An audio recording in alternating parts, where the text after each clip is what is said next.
Hello everyone, this is Sachin Bansal और आज हम लोग शुरू करने वाले हैं कंटेम्परेरी साउथ एशिया यानी कि हमारा सेशन नंबर 3। जी हाँ, तीसरा आज लाइव का दिन है और आज हम लोग कवर करने वाले हैं कंटेम्परेरी साउथ एशिया। तो नाम से ही आप लोग समझ गए होंगे कि हम लोग कौन से एरिया के बारे में पढ़ने वाले हैं। हम लोग बात करने वाले हैं साउथ एशिया की।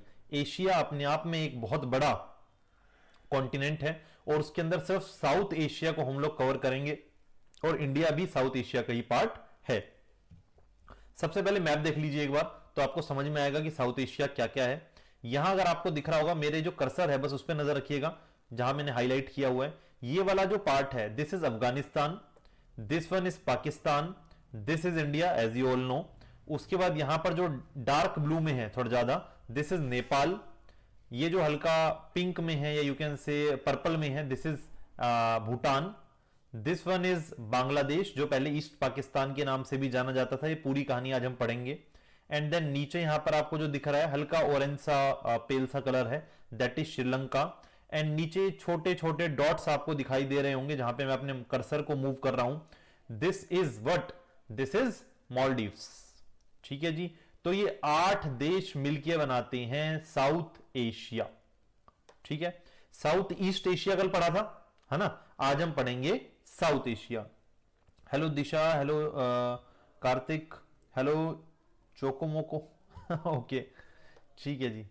चलिए सबसे पहले शुरू कर रहे हैं। यहां पे देखिए कौन कौन से देश है। बांग्लादेश, भूटान, इंडिया, मालदीव्स, नेपाल, पाकिस्तान, अफगानिस्तान, श्रीलंका। वैसे तो याद रखना इन्हें कोई ज्यादा मुश्किल बात नहीं है क्योंकि इंडिया के पड़ोसी देश हैं और आपको सारे पता होने चाहिए ऑटोमेटिकली। लेकिन फिर भी अगर आपको कोई दिक्कत आ रही है इन्हें याद करने में, तो आप लोग एक छोटा सा एक्रोनिम आपको दे रहा हूं, लिख लीजिए पेन पेपर लेके, उससे आपको ये आसानी से याद हो जाएंगे। कल याद है मैंने एशियान जब करवाया था तो आपको एक एक्रोनिम लिखवाया था, टीवी क्लिप ऑफ एमबीबीएस। आज उसी को एक और नए नाम से याद कर लो, MBBS. MBBS pain, PAIN, MBBS pen.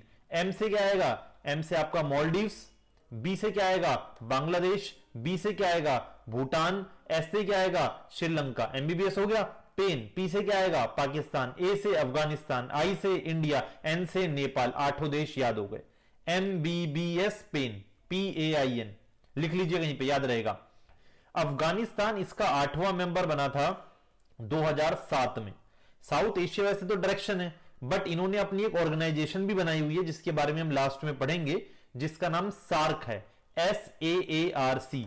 तो उसका मेंबर अफगानिस्तान कब बना था, 2007 में। हालांकि अब अफगानिस्तान में तालिबान का रूल आ गया है, तो हम कह नहीं सकते कि अफगानिस्तान का क्या रोल रहेगा सार्क के अंदर, क्योंकि अभी कई सारे देश अपने रिश्ते बनाने के बारे में सोच रहे हैं कि तालिबान से कितने रिश्ते रखे जाएं और कितने नहीं रखे जाएं। यहां पर अगर आप देखेंगे तो साउथ एशिया के अंदर एक छोटा सा सर्वे हुआ था, जिस सर्वे में पूछा गया कि साउथ एशिया में डिक्टेटरशिप ज्यादा प्रिफर की जाती है या डेमोक्रेसी। क्योंकि आप साउथ एशिया के भी हम पूरी हिस्ट्री को पढ़ने वाले हैं और आप देखोगे कि बहुत ही बुरा हाल मचा हुआ है, बहुत ही तबाही मची हुई है। तो यहां पे आप देखेंगे तो जो रेड वाला पार्ट है, यानी 62% जो साउथ एशिया के लोग हैं उनका यह मानना है, 62% कि डेमोक्रेसी वो चाहते हैं। ठीक है, यहां नीचे देखिए अलग अलग कंट्री वाइज भी दिया हुआ है। सबसे ज्यादा श्रीलंका में लोग डेमोक्रेसी चाहते हैं, फिर इंडिया में, फिर बांग्लादेश में, फिर नेपाल में, और पाकिस्तान में सिर्फ 37% लोग डेमोक्रेसी चाहते हैं।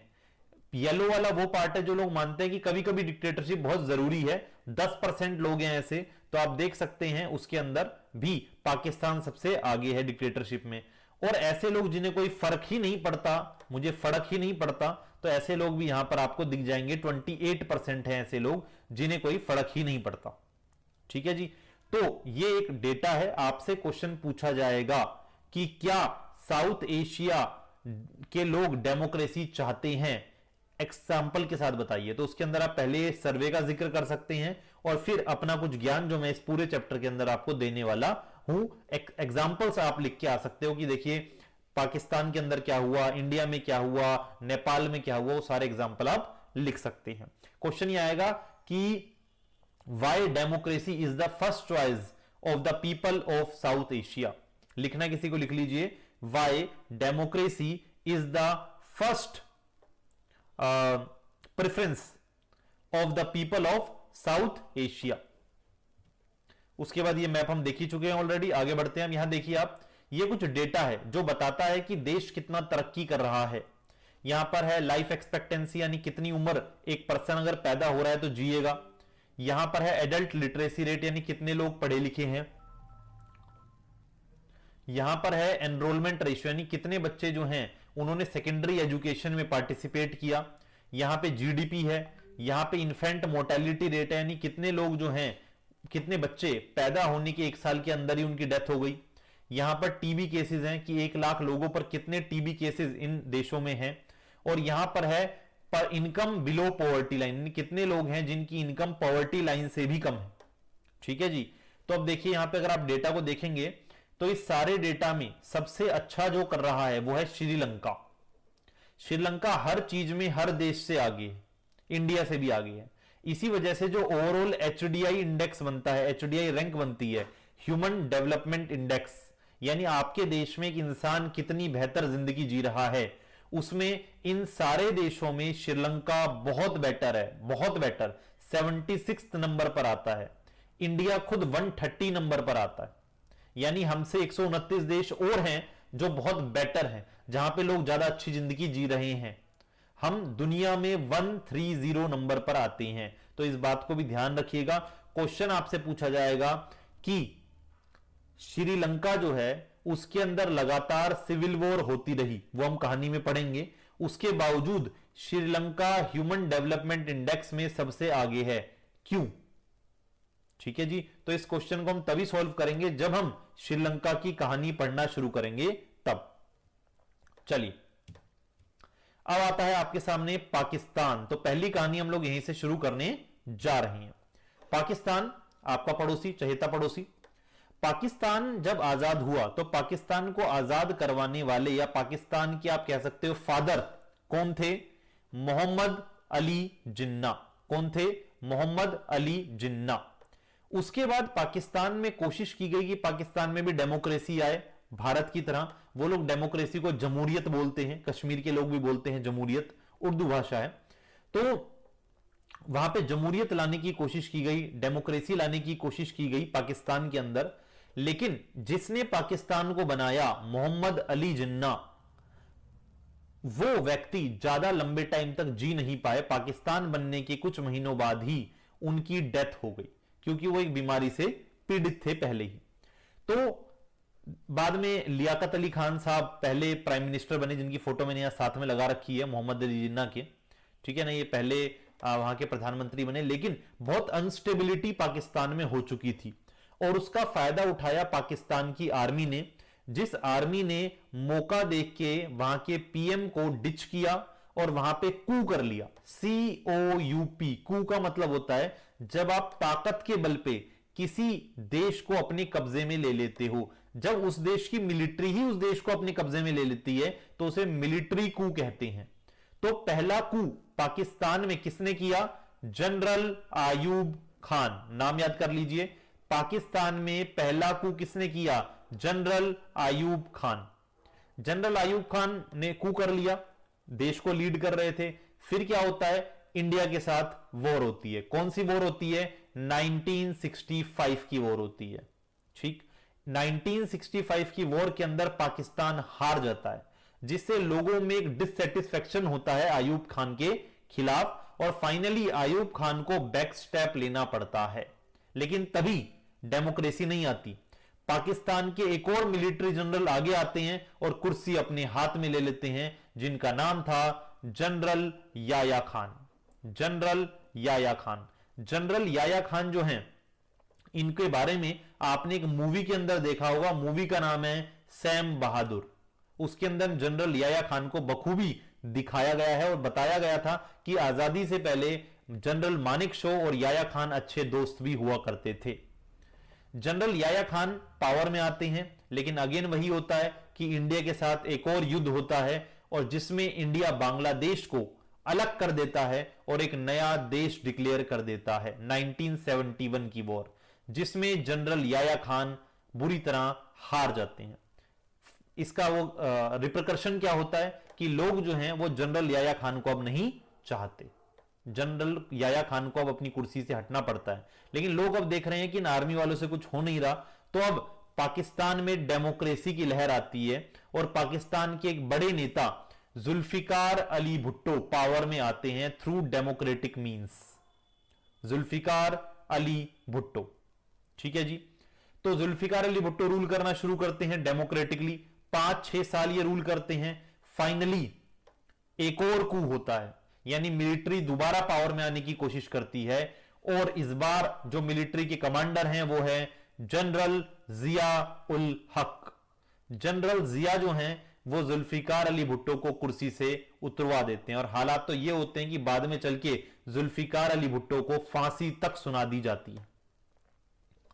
जिया उल हक चल रहे हैं, बढ़िया मामला चल रहा है, लगभग 5-6 साल इन्होंने भी रूल किया, लेकिन पाकिस्तान में फिर से एक प्रो डेमोक्रेटिक मूवमेंट होती है, उन लोगों को फिर से डेमोक्रेसी चाहिए और जनरल जिया उल हक को पीछे हटना पड़ता है। इस बीच कोई वॉर नहीं हुई है, ध्यान रखना। पहले जो दोनों जनरल थे अयूब खान और याया खान, वॉर की वजह से हटे हैं, लेकिन जनरल जिया उल हक कैसे हटे हैं? लोगों की वजह से हटे हैं, ठीक। देन पाकिस्तान में 2 पॉलिटिकल पार्टी थी मेजर, एक पार्टी का नाम था पीपीपी, पाकिस्तान पीपल्स पार्टी, और दूसरी पार्टी का नाम था मुस्लिम लीग। पाकिस्तान पीपल्स पार्टी को लीड कर रही थी उस टाइम जुल्फिकार अली भुट्टो की बेटी बेनजीर भुट्टो, बेनजीर भुट्टो, जबकि मुस्लिम लीग को लीड कौन कर रहे थे? नवाज शरीफ, ये आज भी जिंदा है, ठीक है, नवाज शरीफ। और इन लोगों ने कभी बेनजीर भुट्टो आती, कभी नवाज शरीफ आते, कभी बेनजीर भुट्टो आती, कभी नवाज शरीफ आते। बेनजीर भुट्टो को तो बाद में इन लोगों ने गोली भी मार दी। बाद में नवाज शरीफ की सरकार को हटा के दोबारा मिलिट्री कू होता है, चौथा मिलिट्री कू हो रहा है, और ये कौन करते हैं? 2001 में जनरल मुशर्रफ, जनरल मुशर्रफ, परवेज मुशर्रफ इनका पूरा नाम था। जनरल मुशर्रफ क्या करते हैं? पहले तो कू कर लेते हैं, उसके बाद लोगों की तरफ से फिर से वही गंदा रिएक्शन आता है, तो जनरल मुशर्रफ सोचते हैं क्यों ना मैं एक इलेक्शन कराऊं पाकिस्तान में और खुद भी इलेक्शन में खड़ा हूं, क्योंकि पावर उनके पास थी, तो जो भी गलत काम किए जा सकते हैं इलेक्शन में उन्होंने वो सारे काम किए। पूरे इलेक्शन रिग्ड इलेक्शन थे और उन्होंने खुद को ही प्रेसिडेंट इलेक्ट करवा लिया पाकिस्तान के अंदर, ताकि कोई और उन्हें कुछ कहे ना, और कहे भाई हम तो डेमोक्रेसी से आए हैं, हम तो वोट पाके आए हैं, लेकिन एक्चुअल में सब जानते हैं कि वोट कहां से आए। जनरल परवेज मुशर्रफ ने अपने आप को पाकिस्तान का प्रेसिडेंट इलेक्ट कर लिया 2001 में, 2001 में। फिर परवेज मुशर्रफ ने एक लंबा सफर तय किया। फाइनली 2008 में परवेज मुशर्रफ को जाना पड़ा और उनकी जगह पर दोबारा डेमोक्रेसी आई, और फिर से मुस्लिम लीग का ज्यादा बोलबाला था, तो वो लोग ज्यादा पावर में रहे। अभी फिलहाल की बात करें तो 2008 से अभी तक पाकिस्तान में डेमोक्रेसी है, लेकिन यह बात हर कोई जानता है कि वो डेमोक्रेसी तब तक है जब तक आर्मी चाहती है। बिना आर्मी के चाहे कोई भी वहां प्रधानमंत्री नहीं बन सकता, जो भी प्रधानमंत्री वहां बनता है उसे आर्मी की बात माननी पड़ती है, ठीक है जी। अभी फिलहाल जो पाकिस्तान के प्राइम मिनिस्टर हैं उनका नाम है शहबाज शरीफ, और ये जो शहबाज शरीफ हैं ये नवाज शरीफ के ही भाई, ठीक है जी, ये नवाज शरीफ के ही भाई। गुड इवनिंग अधिराज सर, अब कौन है पाकिस्तान का प्रेसिडेंट? प्रधानमंत्री के पास अब ज्यादा पावर है वहां पे, तो अभी जो पीएम है उनका नाम है शहबाज शरीफ। प्रेसिडेंट बेटा सर्च करना पड़ेगा, ठीक है जी, शहबाज शरीफ। आगे बढ़ते हैं। अब यहां पर आपको एक कार्टून दिखाई दे रहा होगा, वैसे तो मैंने आपसे कहा था कार्टून बाद में कराऊंगा, बट देख लीजिए कार्टून आ गया हमारी स्लाइड के अंदर। ये कार्टून मैक्सिमम पेपर के अंदर आपको देखने को मिलेगा, अगर आप प्रीवियस ईयर पेपर देखेंगे तो आपको ये देखने को जरूर मिलेगा। यहां पर एक पर्सन है जिसके बाजू पर लिखा हुआ है यहां पर मुशर्रफ, ठीक है, तो आप पहचान जाएंगे कि आदमी कौन है? परवेज मुशर्रफ है। यहां ऊपर ये कुछ बोल रहा है, ये बोल रहा है I am always good at calculation, और यहां पर कुछ कैलकुलेशन वो कर रहा है। तो ये कैलकुलेशन क्या आप समझ पा रही हैं कि क्या कैलकुलेशन हो रही है? 2 मिनट लीजिए और देखिए क्या कैलकुलेशन हो रही है यहां। Asif Ali Zardari, okay, is the president of Pakistan, ठीक है।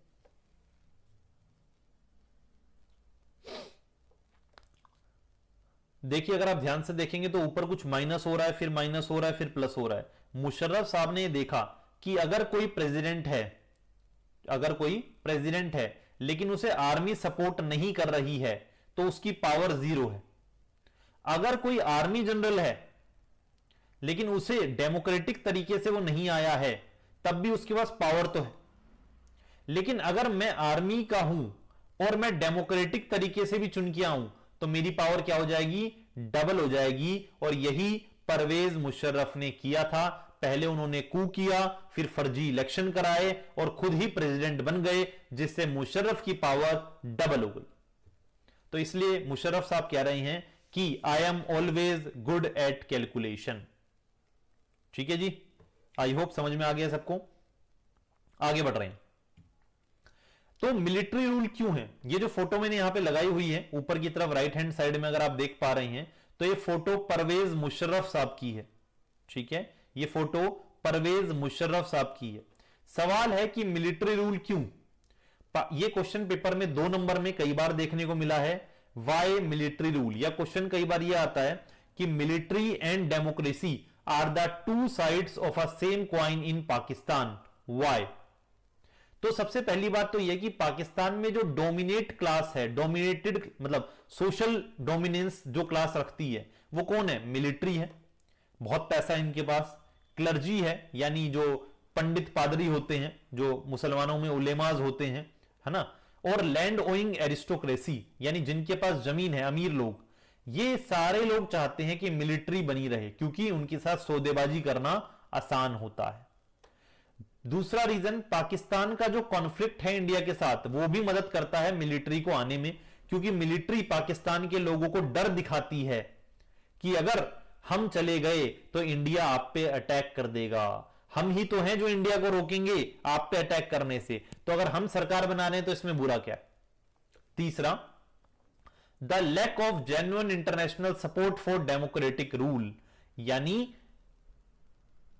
दुनिया भी नहीं चाहती कि पाकिस्तान में डेमोक्रेसी रहे क्योंकि सबके अपने फायदे हैं। मिलिट्री से डील करना आसान है, करप्शन आसान है, तो इस वजह से दुनिया का भी कोई खास सपोर्ट नहीं मिला कभी पाकिस्तान को। एंड लास्ट, कई जो बड़े देश हैं, अमेरिका जैसे देश, उनका मानना है कि पाकिस्तान में टेररिज्म बहुत है, पाकिस्तान के पास अब न्यूक्लियर बम भी है। अगर मिलिट्री पावर में रहेगी तो कम से कम एक बात की तो श्योरिटी है कि पाकिस्तान का जो न्यूक्लियर बम है वो गलत हाथों में नहीं जाएगा। ठीक है ना। इस वजह से भी पाकिस्तान जो है उसके अंदर मिलिट्री रूल रहता है। ये 4 कारण हैं। ठीक है जी, एक क्वेश्चन देख लेते हैं। क्वेश्चन है, so what does this mean, are we going up और डाउन अबाउट इंडिया। इंडिया में तो कभी मिलिट्री रूल रहा नहीं, so we are better in term of the ruling government. ठीक है ना, इंडिया में हमेशा से सिविलियन गवर्नमेंट रही है और पाकिस्तान में मिलिट्री गवर्नमेंट, जिसकी वजह से वहां कभी स्टेबिलिटी नहीं रही। और जब तक देश में स्टेबिलिटी नहीं रहेगी देश तरक्की नहीं कर सकता। ठीक है जी, क्लियर है, आगे बढ़ सकते हैं। चलिए, बांग्लादेश, ये कहानी कहां की है, पाकिस्तान की। अब इस कहानी को मैं पूरा करता हूं। ठीक है, आई इंडिया एंड पाकिस्तान पे, उसके बाद बांग्लादेश की कहानी पे आएंगे। ठीक है जी, इंडिया एंड पाकिस्तान, हमारे बीच क्या क्या प्रॉब्लम है। देखिए, हमारे बीच कश्मीर को लेके प्रॉब्लम है। एक कश्मीर में ग्लेशियर है, सियाचिन ग्लेशियर, उसको लेके प्रॉब्लम है। नदी के पानी को लेके प्रॉब्लम है। और गुजरात में एक जगह है रण ऑफ कच्छ, वहां पर एक पर्टिकुलर बॉर्डर को लेके प्रॉब्लम है। 1947-48 में हम दोनों ने पहली लड़ाई लड़ी, इंडिया और पाकिस्तान ने, जिसकी वजह से कुछ कश्मीर पाकिस्तान के पास चला गया और बाकी कश्मीर इंडिया के पास रह गया। तो जो पाकिस्तान के पास आज के टाइम में कश्मीर है उसे हम लोग कहते हैं POK, पाकिस्तान ऑक्यूपाइड कश्मीर। और जो कश्मीर इंडिया के पास है पाकिस्तान उसे कहता है IOK, इंडिया ऑक्यूपाइड कश्मीर। दूसरी वॉर हमारी 1965 में हुई, जो मैंने आपको बताया अयूब खान वाली। इस वॉर का कोई खास नतीजा निकल के नहीं आया। देन 1971 की वॉर हुई जिसमें बांग्लादेश आजाद हुआ और फॉर्मेशन ऑफ बांग्लादेश हुआ, पाकिस्तान वॉर हारा याया खान के टाइम पे। देन 1999 में एक लड़ाई हुई जिसे कारगिल वॉर कहा जाता है। आप लोगों ने एक मूवी देखी होगी शेरशाह, उस मूवी के अंदर बड़ी बखूबी तरीके से कारगिल वॉर को दिखाया गया है। कौन है वो मल्होत्रा, दैट एक्टर, मुझे नाम याद नहीं आ रहा अभी, ठीक है, तो बड़ा अच्छा रोल था। 1998 में इंडिया ने न्यूक्लियर बम ब्लास्ट किया जिससे बड़ी हलचल मच गई चारों तरफ से, और कुछ ही टाइम बाद पाकिस्तान ने भी अपना न्यूक्लियर बम क्रैक किया चगाई हिल्स के अंदर, या सिद्धार्थ मल्होत्रा, चगाई हिल्स के अंदर। Reason for the failure of democracy in Pakistan, yes बेटा वही वाला आंसर आएगा इसके अंदर 4 point. Sir 2001-2 border conflict operation Parakram, so I guess नहीं आएगा, बिल्कुल नहीं आएगा बेटा, ठीक है जी। तो ये सारी प्रॉब्लम्स दोनों देशों के बीच रही। कई बार एक नंबर में पूछ लेते हैं कि इंडिया ने अपना न्यूक्लियर टेस्ट कहां किया, तो ये तो आप रट के जाओगे, पोखरण में किया, राजस्थान में किया। लेकिन कई बार गूगली क्वेश्चन आता है कि बताइए पाकिस्तान ने अपना न्यूक्लियर बम का टेस्ट कहां किया, तो आंसर यहां आपके सामने है, Chagai hills, CHAGAI, Chagai, Chagai hills, ठीक है जी। अब दोनों देशों की जरा प्रॉब्लम्स को थोड़ी डिटेल में जानते हैं। पहली प्रॉब्लम है रिवर वाटर प्रॉब्लम। 1960 में इस प्रॉब्लम का सॉल्यूशन लेकिन निकल चुका है। दोनों देशों के बीच में एक नदी बहती है जिसका नाम है इंदस नदी। इंदस नदी को लेके एक ट्रीटी होती है, दोनों देश में एक संधि होती है 1960 में, और इस ट्रीटी को कौन कराता है, वर्ल्ड बैंक कराता है। और ये ट्रीटी आज तक बनी हुई है जिसे इंदस वाटर ट्रीटी कहा जाता है, ठीक है जी। और इसकी वजह से ये प्रॉब्लम दोबारा सामने नहीं आई। आगे देखिए, उसके बाद रण ऑफ कच्छ यानी गुजरात का एक एरिया है जहां पर एक लाइन को लेके प्रॉब्लम है। पाकिस्तान कहता है ये बॉर्डर यहां होना चाहिए, इंडिया कहता है यहां होना चाहिए, बस यही लड़ाई है। जिस लड़ाई को, जो बॉर्डर है उसे कहा जाता है सर क्रीक लाइन। उसे क्या कहा जाता है, सर क्रीक लाइन। अगर आप देखेंगे तो ये इंडिया है आपके लेफ्ट हैंड साइड पे, और यहां पे मैंने एक सर्कल बनाया हुआ है छोटा सा। इस सर्कल को अगर मैं जूम करता हूं तो ये वाली फोटो मेरे सामने आती है जो राइट हैंड साइड पे है मेरे। इस फोटो को अगर आप ध्यान से देखेंगे तो यहां पर दो लाइंस हैं, एक ग्रीन कलर की लाइन है और एक रेड कलर की लाइन है। जो रेड कलर की लाइन है ये इंटरनेशनल लाइन मानी जाती है, इसका नाम है सर क्रीक लाइन, और इंडिया इसे मानता है। ये नदी के बीचों बीच से जाती है, लेकिन पाकिस्तान का कहना है कि नहीं, ये पूरी नदी ही हमारी है, नदी समुद्र जो भी है ये पूरा ही हमारा है, और ये जो ग्रीन लाइन है यहां तक पाकिस्तान आता है। तो इसको लेके दोनों के बीच में छोटी सी लड़ाई, छोटी की लड़ाई चल रही है बेसिकली, ठीक है जी। पेपर में बहुत डिटेल में ये नहीं आएगा, एक लाइन के माध्यम से आप अपनी बात बता सकते हो जब इंडिया पाकिस्तान कॉन्फ्लिक्ट आएगा तो। ओके जी, आगे देखिए, दोनों देशों के बीच में ब्लेम गेम चलता रहता है। दोनों देशों के बीच में ब्लेम गेम चलता रहता है। क्या है ब्लेम गेम?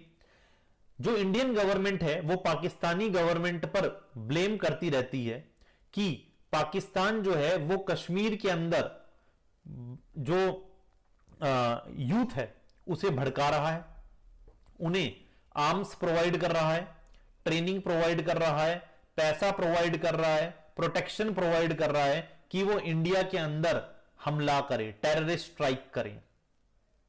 इंडियन गवर्नमेंट को यह भी लगता है कि पाकिस्तान प्रो खालिस्तानी मिलिटेंट्स को सपोर्ट करता है, जो पंजाब में हुआ था आप लोगों को अगर याद हो तो, जिसके अंदर पंजाब में खालिस्तान की डिमांड आई थी। तो उस टाइम भी इंडियन गवर्नमेंट को यही लगता था कि पाकिस्तान उन खालिस्तानियों को आर्म्स और एम्यूनेशन प्रोवाइड कर रहा है। जो पाकिस्तान की स्पाई एजेंसी है आईएसआई, इंडिया की रो है, आईएसआई का इन्वॉल्वमेंट है इंडिया के नॉर्थ ईस्ट में, जहां बहुत क्रिटिकल सिचुएशन रहती है ना, और वो लोग, उनमें से कई राज्य हमसे अलग होना चाहते हैं, वहां पर वो लोग सीक्रेटली अपने ऑपरेशंस रन कर रहे हैं, बांग्लादेश के थ्रू, नेपाल के थ्रू।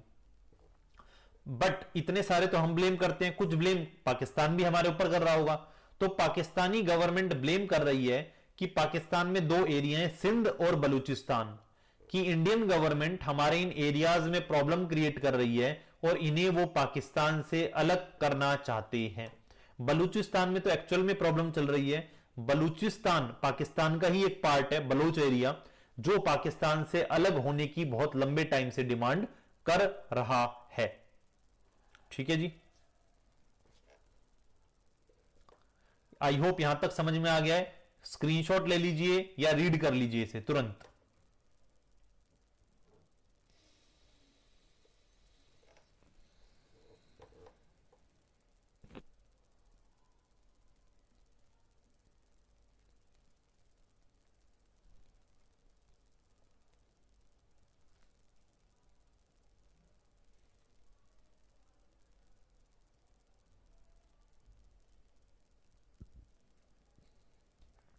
डन।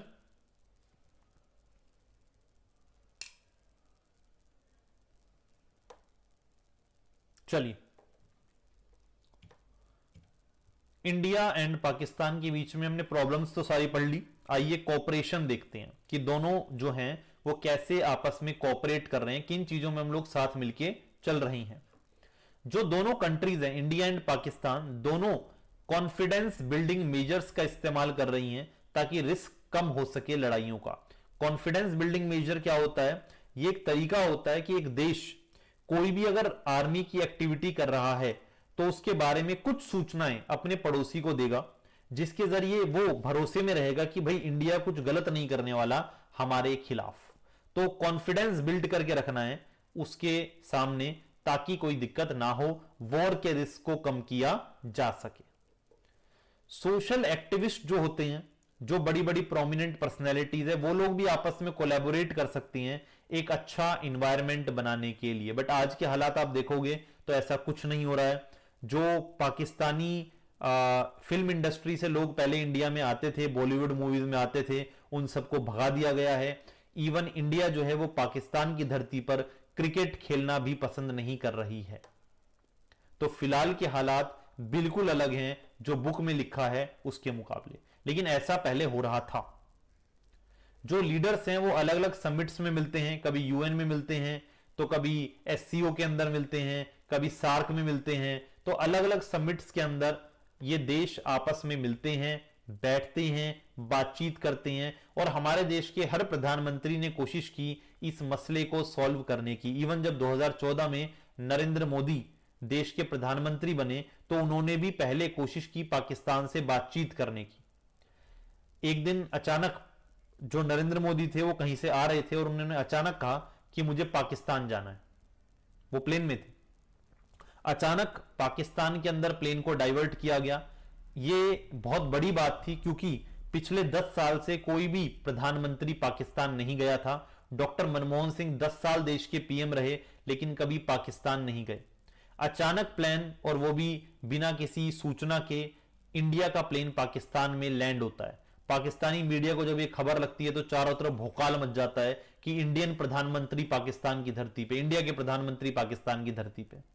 लेकिन एक्चुअल में नरेंद्र मोदी उस टाइम पाकिस्तान के जो पीएम थे नवाज शरीफ, उनकी बेटी या पोती की शादी में शिरकत करने आए थे। और फिर वहां वो नवाज शरीफ की मां को शॉल भी देते हैं और इस तरीके से एक दोस्ताना फॉर्मेट तैयार करने की कोशिश करते हैं कि किसी तरीके से हमारी आगे बातचीत हो। लेकिन हालात वही रहते हैं, जब भी कोई इंडियन प्रधानमंत्री वहां हाथ आगे बढ़ाता है हमेशा उल्टे हमारे ऊपर कोई ना कोई टेररिस्ट स्ट्राइक होती है। उसके बाद आपका उरी अटैक हुआ हमारे देश के अंदर, पठानकोट अटैक हुआ जिसे हम कहते हैं, ठीक है। उसी तरीके से जब अभी अधिराज बता रहा है कि अटल बिहारी वाजपेयी ने दिल्ली लाहौर बस सर्विस शुरू की, उस टाइम कारगिल वॉर हो गई। तो जब भी हम लोग कोई अच्छा करने की कोशिश करते हैं सिर्फ खून बहता है और कुछ नहीं। तो इस वजह से फिलहाल जो इंडिया की टैक्टिक है वो यही है कि हम पाकिस्तान से बात नहीं करेंगे जब तक वो टेररिज्म को लेके कोई स्ट्रॉन्ग एक्शन नहीं लेता, ठीक है। इसी वजह से बहुत सारी जगहों पर अभी हमारे काम जो है वो बंद है। Number of bus route open किए गए, जैसा अभी बताया मैंने, दिल्ली लाहौर बस सर्विस। अब तो दिल्ली लाहौर बस सर्विस जो है वो बंद हो चुकी है शायद, बट उस टाइम बस रूट ओपन किए गए थे। इसके अलावा एक ट्रेन भी थी जो पाकिस्तान और इंडिया के बीच में जाती है, समझौता एक्सप्रेस।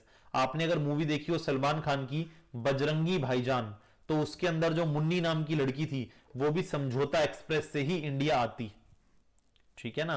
तो दोनों देशों के बीच में जो ट्रेड है वो भी बढ़ा है, ठीक। और वीजा पहले के मुकाबले ज्यादा इजीली दिए जा रहे हैं। ये बात पुरानी है, अब की बात नहीं है, लेकिन किताब में यही लिखा है तो यही पढ़ लीजिए। तो ये है पूरा पाकिस्तान। हमने देखा पाकिस्तान में क्या सिचुएशन रही पहले, अब क्या सिचुएशन है, इंडिया पाकिस्तान के बीच में क्या प्रॉब्लम है, और इंडिया पाकिस्तान कैसे आपस में कोऑपरेट कर रहे हैं। हेलो नयन, ठीक है जी। आई होप पाकिस्तान पूरा समझ में आ गया है।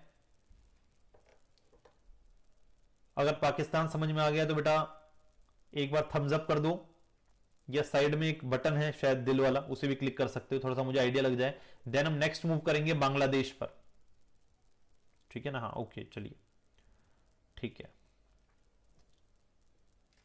तो ये आपका है पूरा का पूरा पाकिस्तान।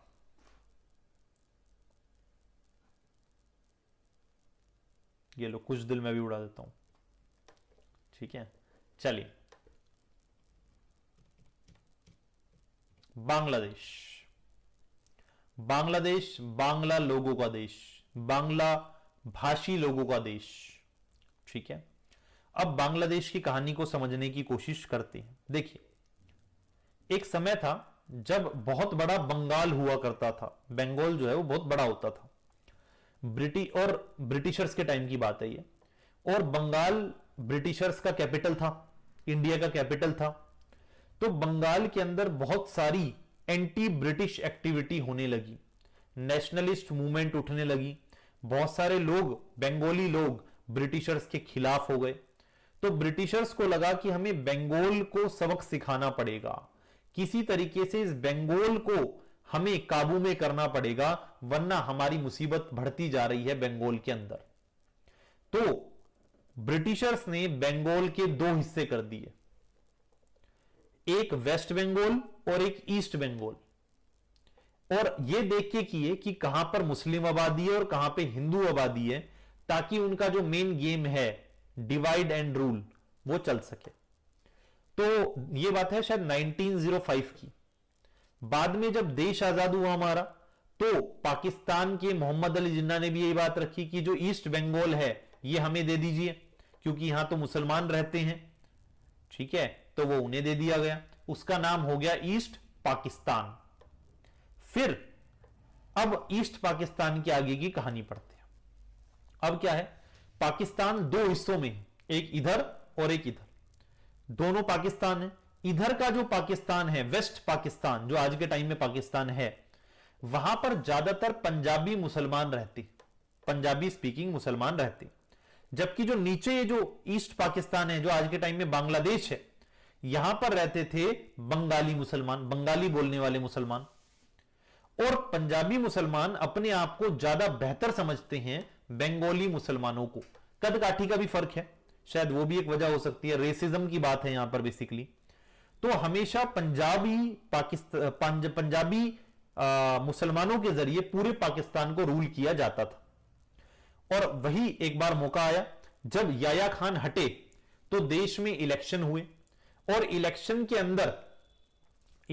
अंदर दो पार्टियां आमने सामने थी। एक शेख मुजीबुर रहमान की आवामी लीग, शेख मुजीब उर रहमान की आवामी लीग, और एक दूसरी पार्टी थी जुल्फिकार अली भुट्टो की, पीपीपी, पाकिस्तान पीपल्स पार्टी। इनके बीच में लड़ाई हुई। जुल्फिकार अली भुट्टो साहब पंजाबी आदमी, शेख मुजीबुर रहमान बंगाली आदमी थे, दोनों मुसलमान। लड़ाई हुई, हालात ये हुए कि शेख मुजीबुर रहमान की आवामी लीग इलेक्शन जीत गई। इसका मतलब अब बंगाली मुसलमान पूरे पाकिस्तान पर रूल करेंगे। लेकिन यह बात पंजाबी मुसलमान, जो एक डोमिनेटेड कौम थी, उसे समझ नहीं आई, और याया खान के जरिए शेख मुजीबुर रहमान को अरेस्ट करवा दिया गया, जेल में डलवा दिया गया। सोचो, जीते हुए नेता को जेल में डलवा दिया गया। हालात खराब होने लगे। ईस्ट पाकिस्तान को कंट्रोल करने के लिए आर्मी का इस्तेमाल किया गया। वहां पर लोगों को दर्दनाक मौत दी गई, मारा गया, लूटपाट हुई, घर में घुसा गया, लोगों को परेशान किया गया। ऐसे में ईस्ट पाकिस्तान के अंदर आजादी की लहर दौड़ रही थी। वहां पर कुछ लोगों ने अपनी टीम तैयार की जिसे मुक्ति वाहिनी कहा जाता है। आपकी बुक में दिया नहीं हुआ ये वाला पार्ट, मैं बता रहा हूं आपको, मुक्ति वाहिनी। और उन लोगों ने एक अलग देश की डिमांड रखी कि ये जो ईस्ट पाकिस्तान है इसे एक अलग देश बनाया जाए, बंगालियों का देश बनाया जाए, बांग्लादेश बनाया जाए। धीरे धीरे जब इतने हालात बुरे होने लगे तो बांग्लादेश से लोग भाग भाग के इंडिया में आने लगे, क्योंकि बांग्लादेश रहने लायक नहीं बचा था। अब जब एक आ रहा है, दो आ रहे हैं, 10 आ रहे हैं, तब तक कोई बात नहीं, 1000 आ रहे हैं, कोई बात नहीं, लाखों लोग बांग्लादेश से इंडियन बॉर्डर क्रॉस करने लगे। हमारे लिए उन रेफ्यूजियों को रखने की बड़ी परेशानियां होने लगी। ये सब बात हो रही है 1970-71 की। इंदिरा गांधी देश की प्रधानमंत्री थी, द आयरन लेडी। उसने देखा कि कब तक हम इन्हें पालें, कब तक इन्हें 2 वक्त का खाना दे, कब तक इनके लिए टेंट लगाएं, हमारे पड़ोस में इतनी बड़ी परेशानी खड़ी है, हमें कुछ करना होगा। इंदिरा गांधी ने सैम बहादुर यानी सैम मानेकशॉ को बुलाया और कहा कि मैं चाहती हूं कि हम ईस्ट पाकिस्तान पे अटैक करें और इस देश को बनाने में मदद करें। सैम मानेकशॉ पूरी तरह तैयार थे इस लड़ाई के लिए, लेकिन लड़ाई आसान नहीं थी, क्योंकि यह लड़ाई सिर्फ पाकिस्तान से नहीं, हो सकता है यह लड़ाई चाइना से भी हो, क्योंकि हो सकता है चाइना पाकिस्तान की मदद के लिए सामने आए। और ये लड़ाई सिर्फ आपको एक जगह से नहीं लड़नी, इधर वेस्ट पाकिस्तान से भी लड़नी है और इधर ईस्ट पाकिस्तान से भी लड़नी है, और हो सकता है चाइना भी ऊपर से आपके ऊपर हमला करे। ऐसे नाजुक हालातों में देश की प्रधानमंत्री ने यह कदम लिया कि हम लड़ाई लड़ेंगे, और इंडियन आर्मी ने वो जज्बा दिखाया लड़ाई लड़ने का।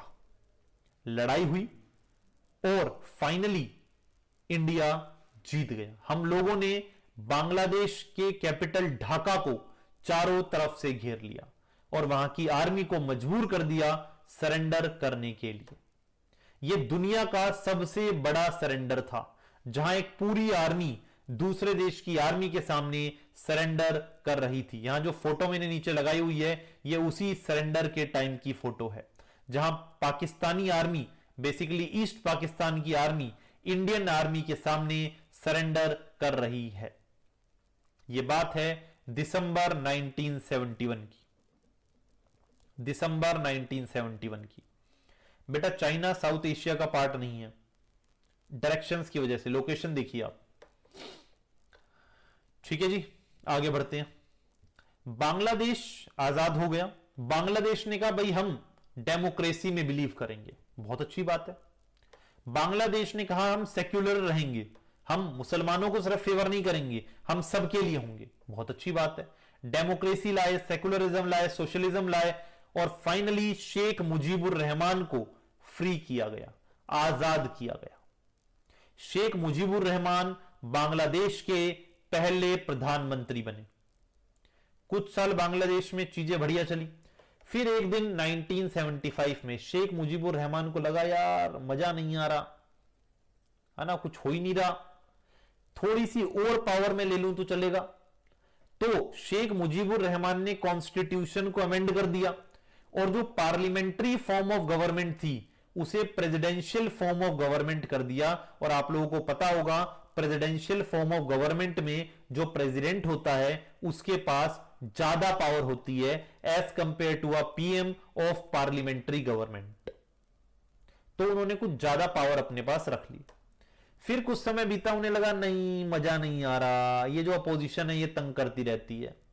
तो उन्होंने कॉन्स्टिट्यूशन में अमेंडमेंट करके कहा कि आज के बाद से बांग्लादेश में सिर्फ एक ही पार्टी होगी और उसका नाम है आवामी लीग, यानी मेरी पार्टी होगी, बाकी सारी पार्टियां बैन, जैसे चाइना में। अब जब इतना कुछ हो रहा था तो लोग भी गुस्से में आएंगे। ईस्ट पाकिस्तान यानी बांग्लादेश की आर्मी तो पाकिस्तान से ही आई है ना, वही पुराने जीन्स तो वहीं से लिए हैं ना। तो बांग्लादेश की आर्मी के जनरल ने शेख मुजीबुर रहमान को असैसिनेट करवा दिया और खुद पावर में आ गए। ठीक है जी, he was assassinated in a military uprising in August 1975। और जो नए रूलर बांग्लादेश के बने, यानी बांग्लादेश भी अब उसी हालात में पहुंच गया जो पाकिस्तान जिस हालात में था, यानी कि मिलिट्री कू के रास्ते पर पहुंच गया। जिया उर रहमान, जिया उर रहमान, जिया उर रहमान जो है उसने अपनी खुद की पार्टी बनाई, बांग्लादेश नेशनल पार्टी, और इसने भी परवेज मुशर्रफ की तरह इलेक्शन लड़ा। पहले पावर ले ली, फिर इलेक्शन लड़ा। और आपको पता है इलेक्शन कैसे होते हैं, जब पावर में आप हो तो सब फर्जीबाजी, और देश का प्रेसिडेंट खुद बन के बैठ गए जिया उर रहमान 1979 में। इतना ही होना था कि मिलिट्री के एक और जनरल ने जिया उर रहमान को मरवा दिया और खुद पावर में आ गए। उनका नाम था लेफ्टिनेंट जनरल एचएम इरशाद, एचएम इरशाद। फिर इन्होंने इलेक्शन में पार्टिसिपेट किया, खुद प्रेसिडेंट बन गए 5 सालों के लिए। लेकिन एक समय आया जब लोग इनके विरोध में आ गए। लोगों ने कहा बस अब और नहीं, हमें डेमोक्रेसी चाहिए। और पब्लिक प्रोटेस्ट के रहते लेफ्टिनेंट जनरल एचएम इरशाद को स्टेप डाउन करना पड़ा और फाइनली बांग्लादेश में फ्रेश इलेक्शन हुए 1991 में। तब से लेके आज तक बांग्लादेश में डेमोक्रेसी है, बांग्लादेश में मल्टी पार्टी सिस्टम। बांग्लादेश में एक लंबे टाइम तक रूल किया बाद में शेख मुजीबुर रहमान की बेटी ने, जो अब काफी बूढ़ी हो चुकी हैं, शेख हसीना। फिलहाल शेख हसीना बांग्लादेश से भागी हुई हैं। आप लोगों को अभी रिसेंटली चीजें पता हो तो बांग्लादेश में उनके खिलाफ स्टूडेंट्स प्रोटेस्ट हुए बड़े लेवल पर। हालात ये हो गए कि बच्चे पीएम के घर में घुस गए, पीएम को भागना पड़ा और वो भाग के अभी इंडिया में रह रही हैं। उन्होंने इंडिया में रेफ्यूज लिया हुआ है शेख हसीना ने। ठीक है जी, तो ये है बांग्लादेश की कहानी। अभी हमने इंडिया बांग्लादेश नहीं की है, ये बांग्लादेश की कहानी है। एक बार ध्यान से एनालाइज कर लो जरा, क्योंकि कहानी अभी लंबी चलनी है, चैप्टर लंबा है। सीट बेल्ट पहन लो, कुछ खाने पीने के लाना है तो ले आओ, पानी पीना है पी लो।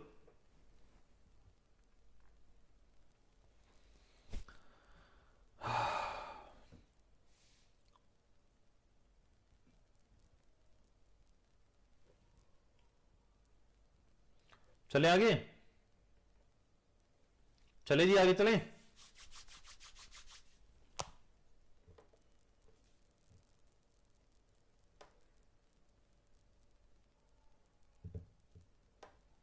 चलिए,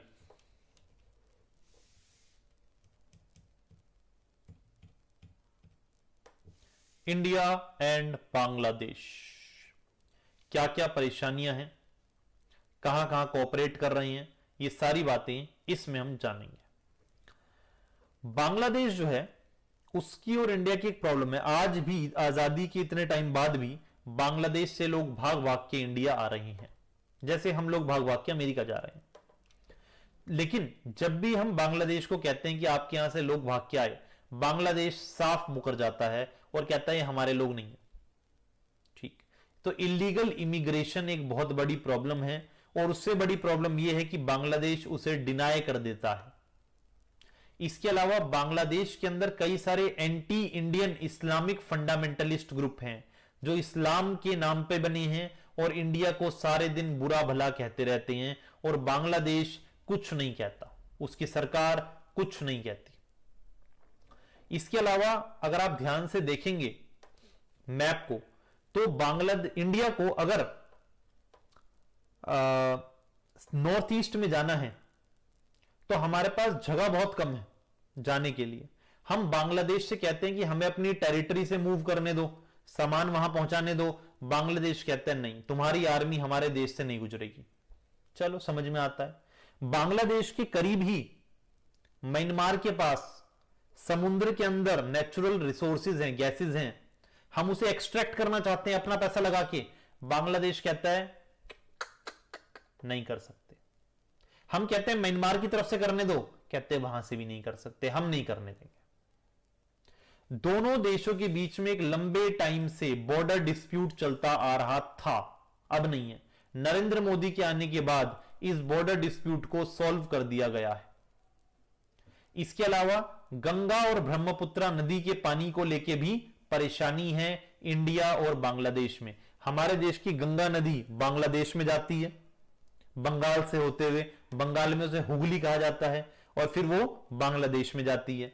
वहीं पर ब्रह्मपुत्रा नदी चाइना से निकलती है और यू टर्न लेती है, यू टर्न लेती हुई वो अरुणाचल प्रदेश में एंटर करती है, और अरुणाचल से वो आगे बढ़ती बढ़ती आसाम से होती हुई बांग्लादेश में जाती है, और दोनों मिलके समुद्र में चली जाती हैं। तो वहां पर भी नदी के पानी को लेकर लड़ाई है कि कौन कितना पानी लेगा। बांग्लादेश को लगता है कि इंडिया का साइज बड़ा है, वो हमें बुली कर रहे हैं, हमसे ठीक से बिहेव नहीं कर रहे हैं क्योंकि हम छोटे देश हैं। बांग्लादेश को यह भी लगता है कि इंडियन गवर्नमेंट जो है वो हमारे देश के अंदर एक जगह है चितगोंग हिल्स ट्रैक्ट, चितगोंग हिल, यहां पर हमारे ही सरकार के खिलाफ इंडियन गवर्नमेंट यहां के लोगों को भड़का रही है क्योंकि वो तेल चाहती है, वो गैस चाहती है, वो हमसे अनफेयर ट्रेड करना चाहती है। कौन कह रहा है ये बांग्लादेश कह रहा है। किसके लिए? इंडिया के लिए। ठीक है ना, तो ये बड़ी परेशानी है। देख लीजिए एक बार,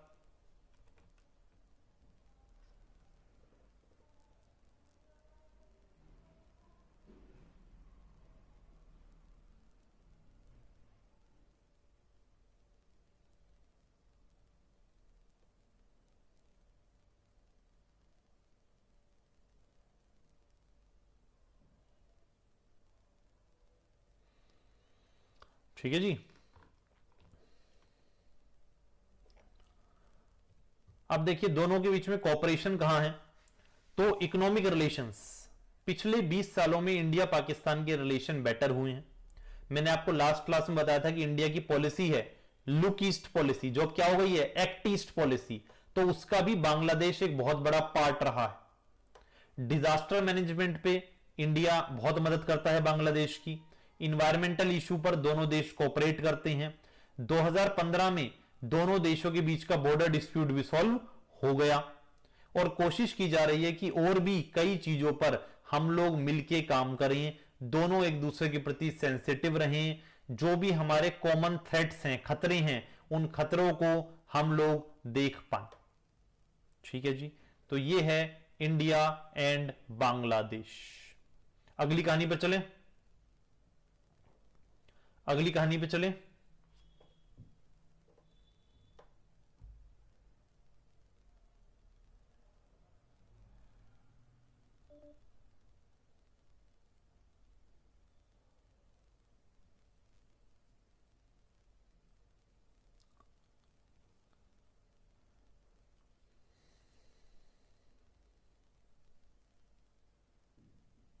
चलो जी, चलिए अगली कहानी नेपाल।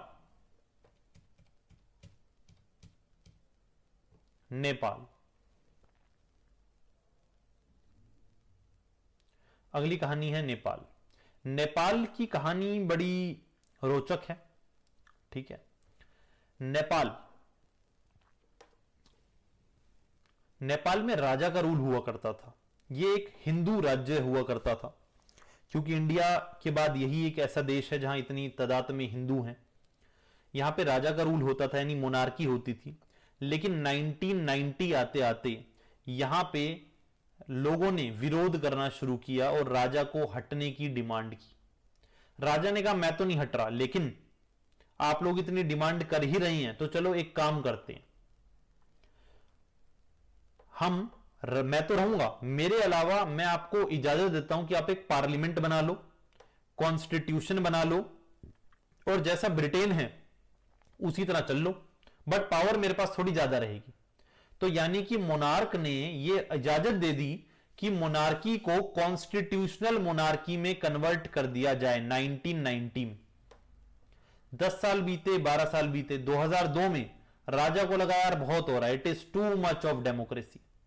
तो राजा ने पार्लियामेंट को डिसमिस कर दिया और कहा दोबारा से नेपाल राजशाही होता है, यानी कि दोबारा से नेपाल में मोनार्की हो जाती है। लेकिन लोग तो डेमोक्रेसी का मजा चख चुके हैं, खून मुंह लग चुका है, तो अब लोग वापस तो जाएंगे नहीं। तो लोगों ने प्रो डेमोक्रेटिक मूवमेंट शुरू हुई नेपाल के अंदर। अब नेपाल में प्रॉब्लम क्या थी, नेपाल में बहुत सारी पार्टीज थी। राजा कह रहा ठीक है मैं चला जाऊंगा, बट किसको पावर देके जाऊं, इसको इसको इसको इसको किसको देके जाऊं। और नेपाल में माओइस्ट मूवमेंट भी चल रही थी, यानी ऐसे लोग जिन्होंने नेपाल के खिलाफ हथियार उठा लिए थे। तो राजा कई बार उनका डर भी दिखाता लोगों को कि देखिए मैं चला जाऊंगा तो ये लोग मार डालेंगे, कुछ कर देंगे, है ना। तो क्या हुआ, तो जितनी पार्टीज थी उन्होंने मिलकर एक अलायंस बनाया और उस अलायंस का नाम रखा 7 पार्टी अलायंस, SPA। ठीक है जी। और माओइस्ट ने भी उन्हें सपोर्ट किया कि एक बार राजा को निकालते हैं फिर देखेंगे बाद की बात क्या होता है। तो 2008 में लड़ाई हुई बहुत तगड़ी। फाइनली 2008 में नेपाल एक डेमोक्रेटिक देश बन गया, राजा को पूरी तरीके से हटा दिया गया। लेकिन संविधान इनसे बन के राजी नहीं, रोज लड़ाई, एक कॉन्स्टिट्यूशन बनता, अगले दिन फट जाता, फिर बनता, फिर फट जाता। फाइनली 2015 में रिसेंटली इन्होंने अपना कॉन्स्टिट्यूशन बनाया है। ठीक है जी। ये नेपाल का फ्लैग है ऊपर। उस टाइम ये नेपाल के पीएम थे, अभी नहीं है फिलहाल। ठीक है। तो नेपाल का नया कॉन्स्टिट्यूशन कब आया, 2015 में आया।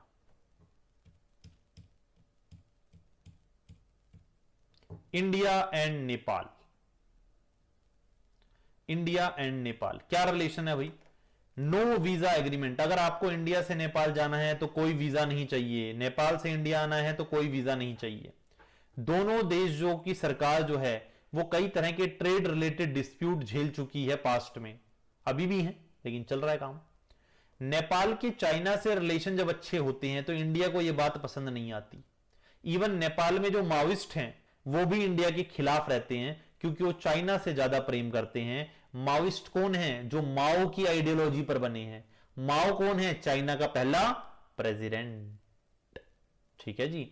नेपाल को हमेशा लगता है कि इंडियन गवर्नमेंट जो है वो हमारे देश में इंटरफेयर कर रही है, क्योंकि नेपाल एक लैंड लॉक्ड कंट्री है। लैंड लॉक्ड कंट्री का मतलब समझते हो कि भाई समुद्र का एक्सेस ही नहीं है, चारों तरफ से वो लैंड से घिरी हुई है, 3 तरफ से इंडिया से और 1 तरफ से चाइना से।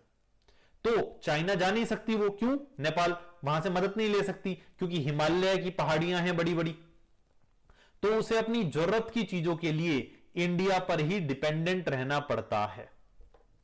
तो कई सारी प्रॉब्लम है, लेकिन उसके बावजूद दोनों देश साइंटिफिक लेवल पर कोऑपरेशन कर रहे हैं। नेचुरल रिसोर्सेज को लेके हम नेपाल में बहुत जगहों पर इलेक्ट्रिसिटी जनरेशन का काम कर रहे हैं। तो दोनों देश मिलके कई चीजों में आगे बढ़ रहे हैं। ओके जी, आ जाओ जी अगली कहानी पर। आई होप समझ में आ रहा है सबको, सब क्लियर अभी नहीं है, कोई दिक्कत है तो बताना, कोई दिक्कत हो तो बताना। अभी कम से कम आधा घंटा और लगेगा। चलिए, श्रीलंका। श्रीलंका का झंडा आपके सामने आपको दिखाई दे रहा होगा ऊपर राइट हैंड साइड पे, है ना।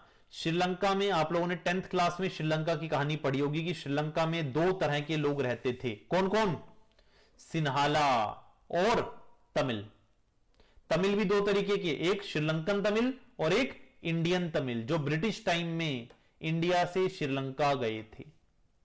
सिन्हाला जो थे वो बुद्धिज्म को मानते हैं, जबकि जो तमिल हैं वो हिंदू भी हैं मुसलमान भी हैं। सिन्हाला मेजॉरिटी में है जबकि तमिल माइनॉरिटी में है। तो सिन्हाला की सरकार हमेशा बनती थी श्रीलंका में क्योंकि वो लोग मेजॉरिटी में है। जैसे इंडिया में अगर आप देखोगे तो आजादी के बाद से अभी तक कोई भी मुसलमान पीएम नहीं बना। हाँ, एक सिख पीएम जरूर बने हैं बट कोई मुसलमान पीएम नहीं बना, जबकि मुसलमान सबसे बड़ी माइनॉरिटी है इंडिया के अंदर। ठीक है ना। तो श्रीलंका के अंदर जो सिन्हालास थे उनकी मेजॉरिटी तगड़ी थी और वो धीरे धीरे ऐसे ऐसे कानून लेके आए जिससे तमिलियंस को वो पीछे छोड़ते चले गए, नेग्लेक्ट करने लगे तमिलियंस को। तो तमिलियंस को बड़ा गुस्सा आया। उनमें से कई तमिलियंस ने मिलकर एक ग्रुप बनाया, मिलिटेंट ग्रुप, यानी उन लोगों ने हथियार उठा लिए श्रीलंका की सरकार के खिलाफ। कब, 1983 में। क्या नाम था उस ग्रुप का, लिट्टे, LTTE, लिट्टे।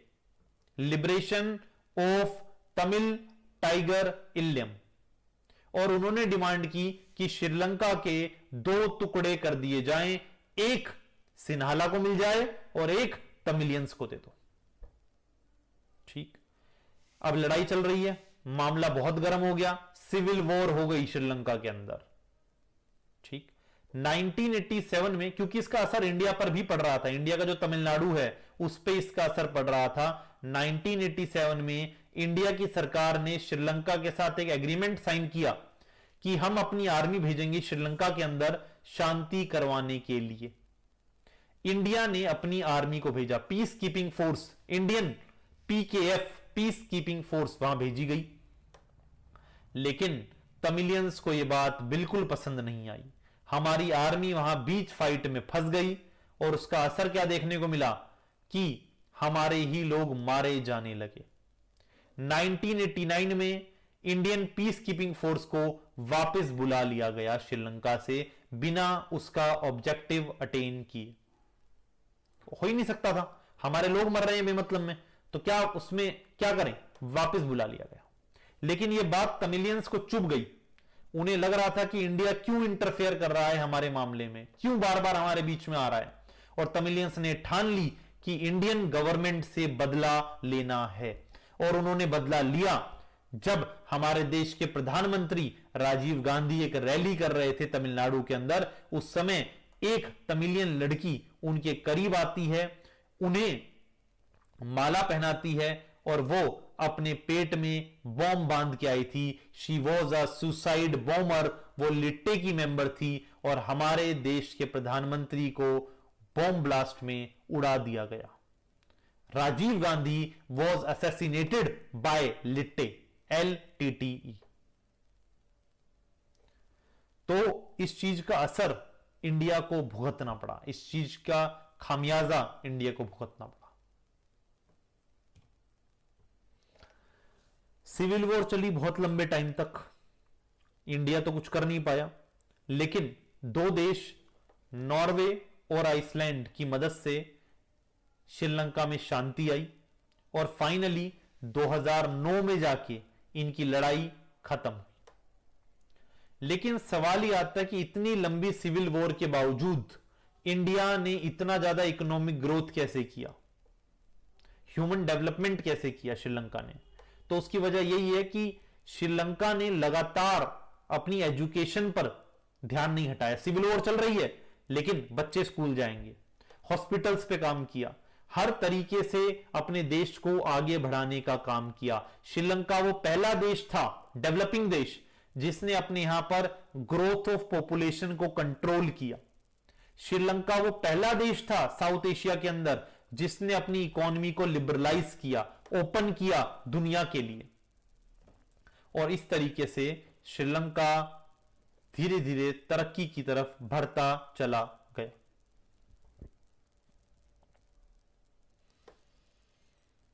ठीक है जी, आ रहा है समझ?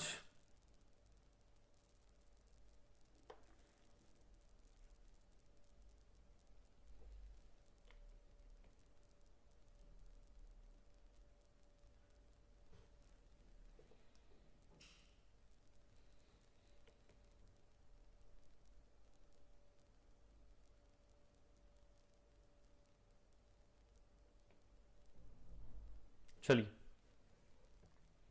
अगले पे आते हैं, India and Sri Lanka. India and Sri Lanka, ठीक है जी। देखिए भाई, इस तरह से तुम लोग लगातार ही जो कम ज्यादा हो रहे हो ना, ये बड़ा डिमोटिवेटिंग होता है अपने आप में।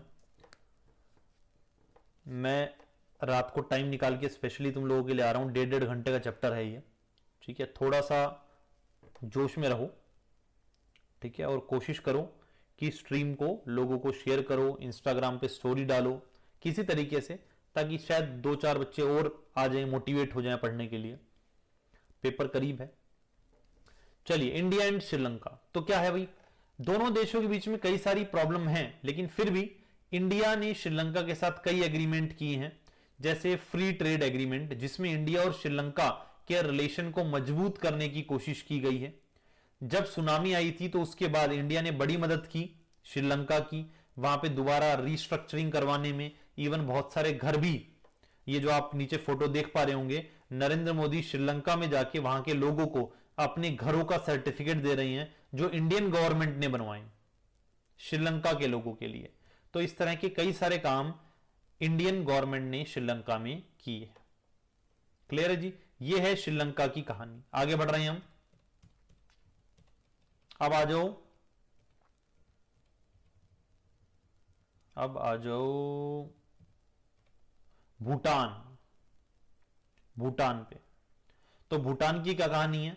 इंडिया जो है, बहुत बहुत शुक्रिया, इंडिया जो है वो एक बहुत ही स्पेशल रिलेशन भूटान के साथ शेयर करती है, और ऐसा रिलेशन बहुत कम देशों के साथ है, और हमारा कोई कॉन्फ्लिक्ट भी नहीं है भूटान के लोगों के साथ। स्पेशली भूटान के जो राजा हैं वो भी हमारी बड़े मदद करते हैं। जब भी कोई नक्सलाइट ग्रुप, माओइस्ट ग्रुप भाग के भूटान में घुसता है, तो भूटान की जो गवर्नमेंट है वो उन्हें पकड़ के इंडियन गवर्नमेंट को सौंप देती है। नेपाल ऐसा नहीं करता, बांग्लादेश ऐसा नहीं करता, लेकिन भूटान ऐसा करता है।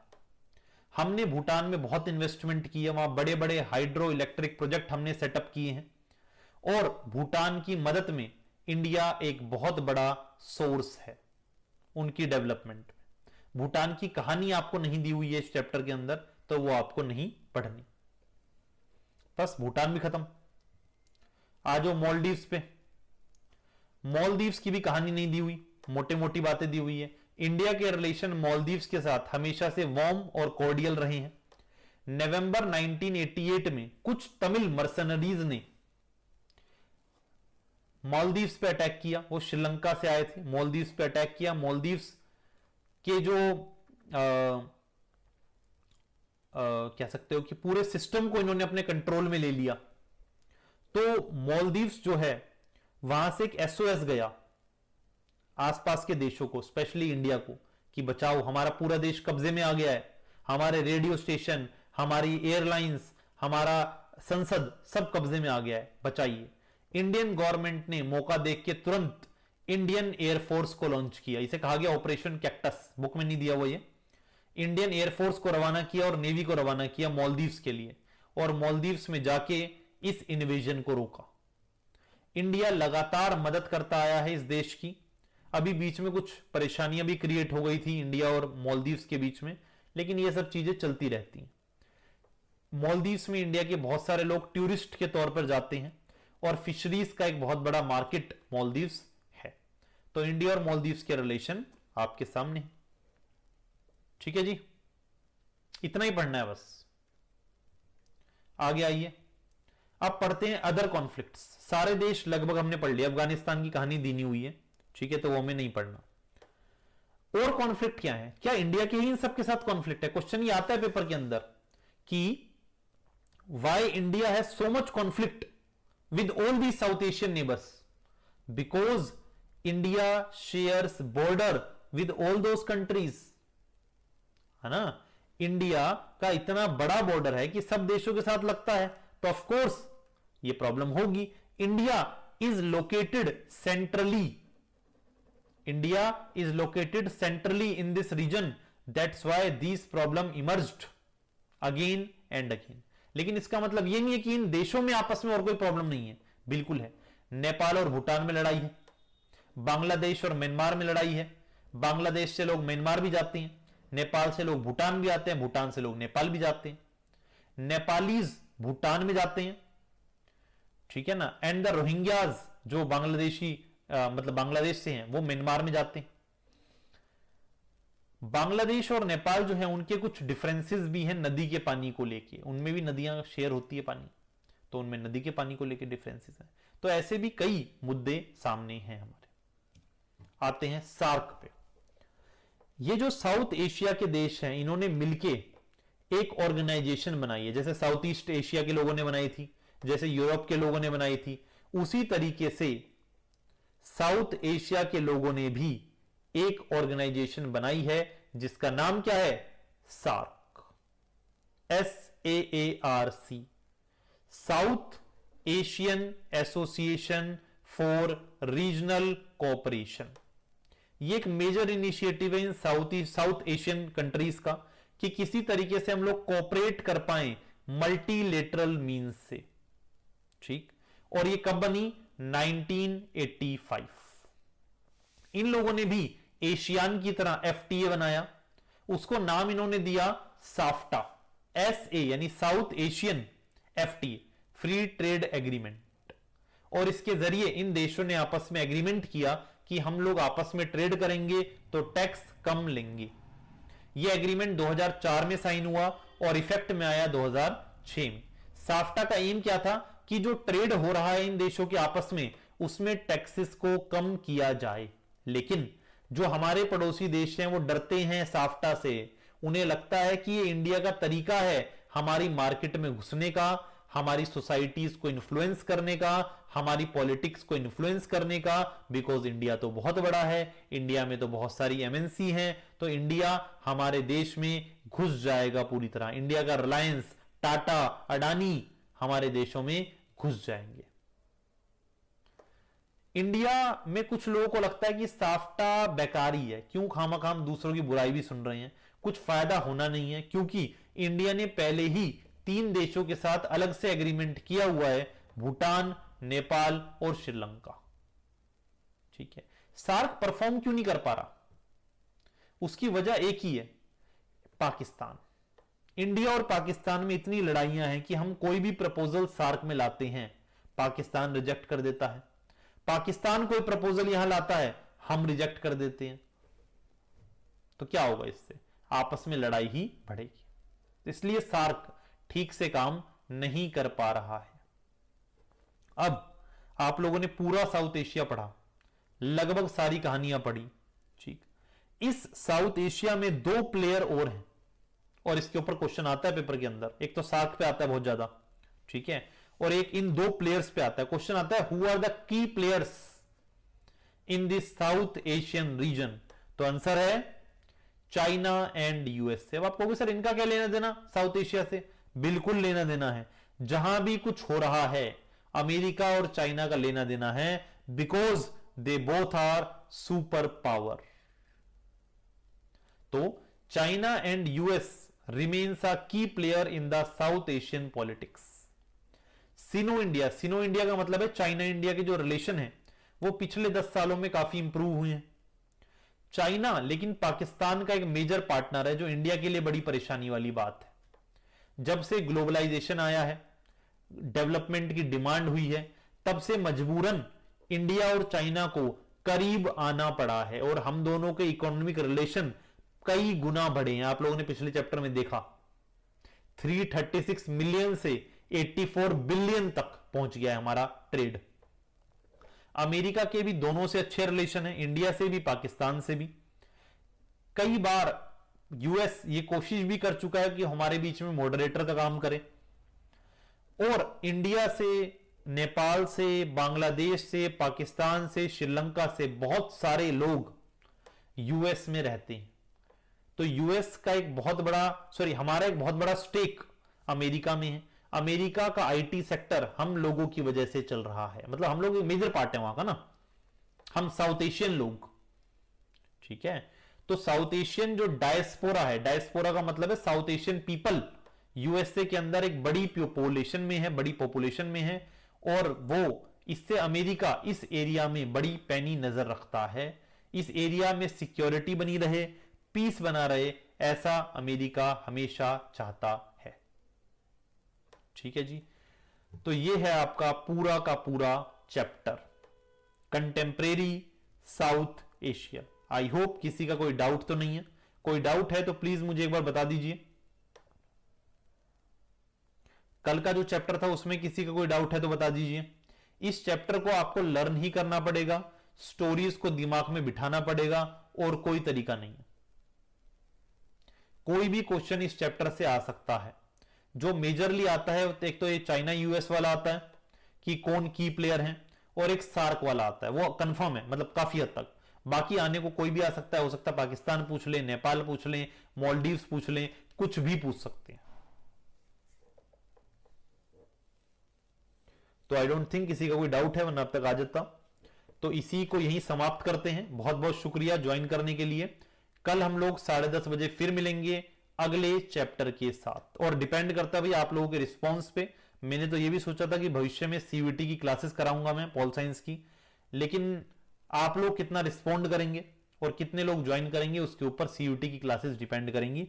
बट हाँ, ये जो मैंने पॉल साइंस की शुरू की है क्लासेस, इन्हें अब मैं नहीं रोकूंगा जब तक हमारे सारे चैप्टर नहीं हो जाते। तो कल मिलते हैं 10:30 बजे नेक्स्ट चैप्टर के लिए। तब तक thank you so much. This was Sachin Bansal signing off.